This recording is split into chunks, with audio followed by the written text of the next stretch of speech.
ҳақназар Назаров ҳоло боз баъд аз кӯмаки духтури мусобиқа бармегардад ба майдон ва дар мавриди ҳунари Эмомалӣ Камолов албатта месазад гуфт ки хеле паҳлавони ҷавон аст ва дар идомаи нерӯсанҷӣ таҳти роҳбарии Ризқиддин Раҷабов ба фикрам тамрин мекунад. андаке инҷо ҳам муборизаро боз ҳам беҳтар нишон медиҳад, аммо ҳақназар Назаров чунин менамояд ки осебаш ҷиддӣ аст, наметавонад ки дар муқовимати ҳарифи худ инҷо боз ҳам як амали чашмрасро ҳам хуб анҷом диҳад. китфи чапаш андаке осеб дид, духтури даста ба ӯ кӯмак кард ва ин чеҳрае ки дар ҳамин майдон воқеан дар тантанаи наврӯзи имсола бо хоҷазода Беҳрӯз нерӯ санҷид ва бисёр мухлисон ва ҳаводорони зиёд пайдо кард.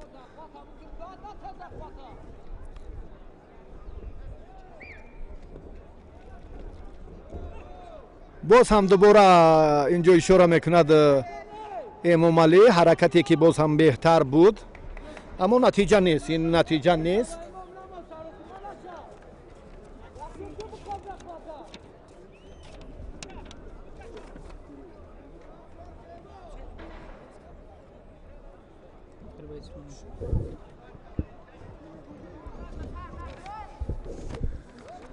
мубориза албатта дар марҳилаи ниманиҳоӣ дар ин вазн ҳамоно ҷараён мегирад. ҳақназар андаке осеб дид, аммо Эмомалӣ фишорро муқобили ин варзишгар боз ҳам дучанд мекунад, аммо як ҳаракате ки боз ҳам баҳогузорӣ шуд. имтиёз фикр мекунам бадан нест, чунки чунин амалҳоро ҳам Эмомалӣ аллакай чанд дафъа анҷом дод.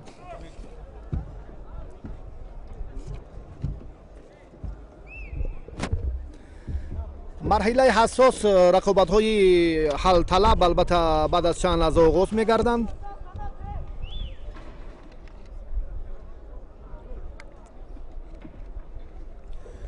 барои зинаҳои сеюми ифтихорӣ дар чаҳор вазн баъдан марҳилаи ниҳоӣ. ҳаракати ҳақназар боз ҳам он қадар хуб сомон наёфт. Саидҷамол Алимардонов интизори ғолиби ҳамин ҷуфт аст, касе ки дар ин ҷуфти дуюми марҳилаи ниманиҳоӣ вазни 90 кило ғолиб ояд, бо Саидҷамол Алимардонов нерӯ месанҷад дар марҳилаи ниҳоӣ. аллакай паҳлавонони дигар муайян шуданд дар вазни 65, 75, 90 ва ҷамъи 90 кило.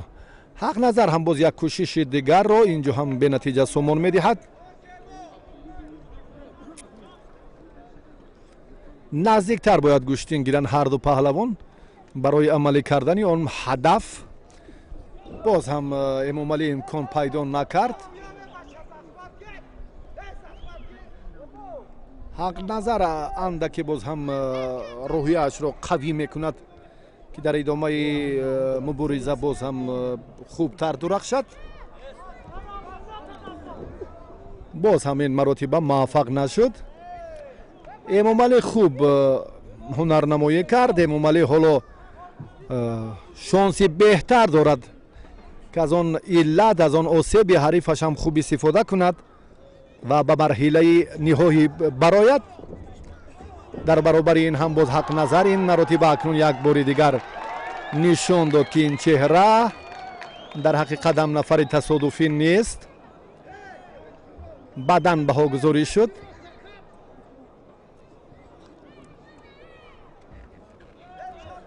якдилона се довар ҳакамӣ карда, се довар баҳогузорӣ карданд. баъдан аллакай ҳақназар соҳиб шуд.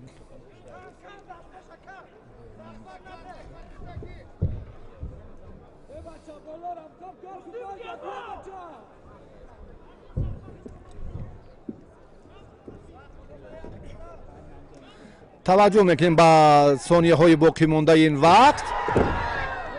боз ҳам як муборизаи дигар, аммо инҷо ҳам муваффақ нашуд ҳақназар, аммо бадан дорад. Эмомалӣ бояд инҷо тамоми роҳро истифода кунад, ба тамоми амали ҳарифаш бештар эътибор диҳад ва дар идомаи мубориза албатта боз асос ҳамон нест. ҳамон лаҳзае ки чун ишора мекунем Эмомалӣ аллакай қувваи ҳамон омодагии ҳамаҷонибаи ҷисмониаш ё дар маҷмӯъ амале ки барояш бисёр муфид аст инҷо бояд амалӣ шавад, аммо чунин нест. охирин ҷуфти рақобати ниманиҳоӣ дар мусобиқоти имрӯза дар вазни то 90 кило акнун хастаҳол шуд Эмомалӣ. дар 3 дақиқаи аввал бисёр ҷуръат кард, муборизаро муқобили Ҳақназар хеле хуб ба роҳ монд, аммо имтиёз ба даст наовард. андаке наздикӣ дошт барои ҳамон имтиёзи бадан, аммо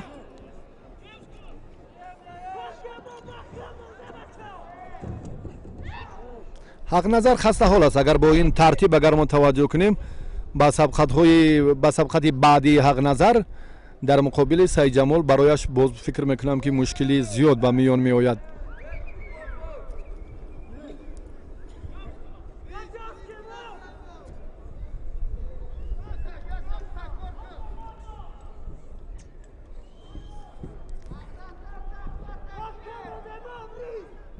сонияҳои ба шумор акнун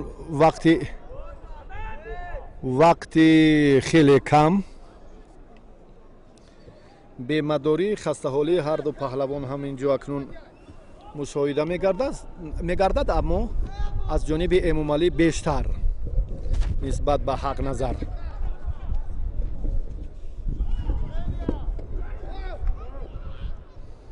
дубора таваккал кард Эмомалӣ, дубора ҳам муваффақ нашуд.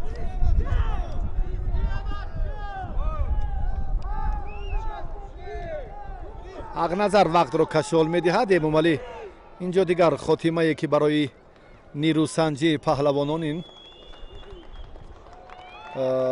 ҳолате буд ки акнун барои кашол додани вақт ва ҳамин тавр Ҳақназар Назаров паҳлавони шаҳри Исол бо як имтиёзи бадан дар ин марҳила ғалаба ба даст овард ва ба финал баромад. бо Саидҷамол Алимардонов барои мақоми аввал мубориза хоҳад бурд. дар охири ниманиҳоӣ ғолибият насиби намояндаи шаҳру навои тобеи марказ Ҳақназар Назаров.